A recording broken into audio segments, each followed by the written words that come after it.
આ જે વનસ્પતિ તમને દેખાઈ રહી છે તેનું નામ છે મોરડ, કે જેને આપણે નોર્મલ લોકો ખારી ભાજી કહેવામાં આવે છે.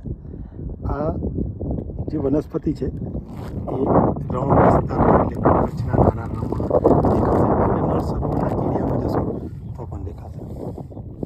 તમે એના પાંદડા જોશો તો એ પાણી ભરેલા હશે એવું લાગશે.